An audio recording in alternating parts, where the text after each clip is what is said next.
votre Jamie Sart. Bonjour, supporters de l'équipe de France, supporters des Bleus. On va se faire le débrief de ce Kazakhstan, équipe de France largement remaniée en 4-2-3-1 avec une équipe plutôt bis. Vraiment, Didier Deschamps a décidé de faire tourner l'équipe. Pour pouvoir un petit peu voir ce que les autres joueurs de l'équipe de France valent. Donc une équipe de France largement remaniée, parce que en face c'est le Kazakhstan, c'est pas une équipe non plus renommée, c'est pas une équipe de haut niveau, mais attention à ne pas sous-estimer cette équipe du Kazakhstan, parce que malgré le gros pressing que peut porter l'équipe de France dans ses 15 premières minutes de jeu, cet engagement vers l'avant, le Kazakhstan tient bon et l'équipe de France n'arrive pas à trouver de solution réelle pour mettre en danger cette équipe du Kazakhstan. Une équipe qui est mal à l'aise dans ses 15 premières minutes, dans cette première mi-temps concrètement, et qui a du mal à se sortir du pressing sur le porteur du ballon français. Et malgré autant de difficultés, d'avoir peu de solutions trouvées pour l'équipe de France va faire sauter le verrou à la 20e minute, bien servi par Pogba. Martial fixe la défense centrale, sert Ousmane Dembélé qui a juste à frapper et la mettre au fond. Le gardien est inefficace, ça fait 1-0 pour l'équipe de France. Le Kazakhstan essaye de trouver quand même des ouvertures. Le Kazakhstan essaye de proposer du jeu, mais malgré la vitesse qu'ils peuvent apporter vers l'avant, le Kazakhstan revient souvent vers l'arrière, car très peu de solutions pour cette équipe de niveau très bas face à une équipe de France de qualité, en tout cas sur le papier, car l'équipe de France a beaucoup de mal à trouver son jeu. Il faudrait clairement que l'équipe de France mette un petit peu plus de rythme dans ce match, un petit peu plus de pression, car c'est à eux de distribuer le jeu, c'est à eux de monopoliser le ballon, car le niveau de l'équipe de France, même si c'est l'équipe de France bis, ce niveau-là doit être bien plus haut, mettre ce deuxième but qui nous mettrait rapidement à l'abri. Le Kazakhstan de son côté ne lâche pas le pressing, continue à être vraiment offensif sur le porteur du ballon français, et l'équipe de France est très peu précise dans les derniers mètres. 43e minute avant la fin de la première mi-temps, occasion pour Martial, Griezmann qui serre les mains sur son côté gauche, qui va mettre un petit piqué pour Martial, qui va mettre sa tête. La défense sort le ballon in extremis. C'est une action super dangereuse pour l'équipe de France, une action très dangereuse pour la défense du Kazakhstan.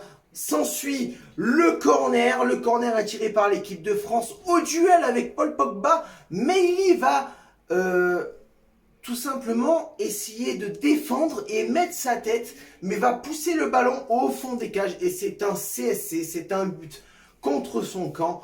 43e minute, 2-0 pour l'équipe de France, une équipe quand même du Kazakhstan qui a réussi à presser l'équipe de France, à mettre de l'agressivité un petit peu dans ce match, avec un bloc défensif bien en place malgré les deux buts, puisque c'est quand même deux buts très chanceux de la part de Dembélé d'une part, qui a mis une frappe très facile et qui est rentré au fond, et d'autre part le CSC du côté du Kazakhstan. Il va falloir mettre un petit peu plus de vitesse, un petit peu plus de transmission, éviter que le Kazakhstan possède le ballon pour nous presser dans notre camp et mettre du rythme pour conserver ce score de 2-0. Et on reprend la deuxième mi-temps. Très rapidement, l'équipe de France va s'exercer. Premier acte français sur un coup franc joué très rapidement. Griezmann va mettre son but, mais sera hors-jeu, signalé hors-jeu. Ok les gars, par contre dans cette deuxième mi-temps, il n'y a pas de problème. C'est le Kazakhstan. Il n'y a pas de souci, c'est l'équipe B de l'équipe de France. Mais quand même, c'est le Kazakhstan. Tu joues avec cette équipe B face à l'Allemagne, l'Espagne, l'Italie, ou même des équipes un petit peu moins d'un calibre un petit peu moins supérieur à ces équipes-là, ne serait-ce que la Pologne, l'Autriche, tu te fais défoncer. Tu te fais défoncer littéralement. Même le Danemark, tu joues le Danemark face à cette équipe B. C'est le Kazakhstan, les gars. L'équipe B de l'équipe de France doit rivaliser facilement avec le Kazakhstan sans devoir faire rentrer Mbappé ou Ben Yedder qui vont rentrer en cours de match pour apporter un petit peu plus de vitesse, éviter de se faire endormir dans ce match parce que on se fait clairement endormir dans ce match. L'entrée de Mbappé et de Ben Yedder, c'est clairement apporter de l'animation offensive. Ce qu'on manque, apporter de la vitesse. Ce qu'on manque aussi, casser les lignes, écarter le bloc défensif du Kazakhstan. C'est des choses qu'on n'arrive pas à faire actuellement. Et on se fait chier dans ce match, clairement. On se fait complètement chier. Et c'est une équipe B d'équipe de France, mais on joue quand même contre le Kazakhstan, les gars.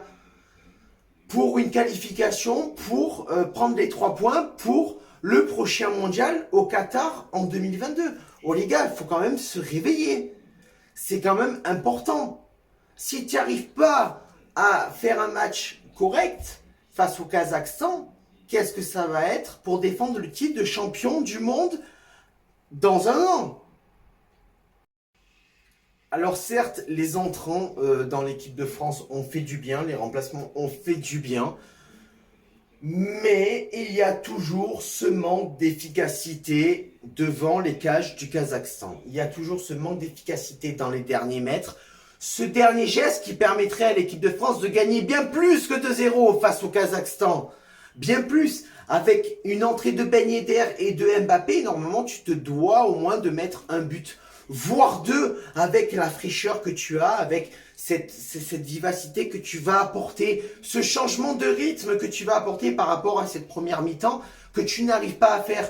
Et là, 74e minute, Mbappé va tirer un penalty. Penalty pour l'équipe de France. Mbappé va le frapper côté droit et c'est l'arrêt du gardien du Kazakhstan. Et c'est là que tu vois la difficulté qui se confirme face à cette équipe du Kazakhstan. Une équipe très faible, une équipe qui est à notre portée logiquement et qu'on n'arrive pas à battre, qu'on n'arrive pas tout simplement à asphyxier. Normalement, c'est un match facile.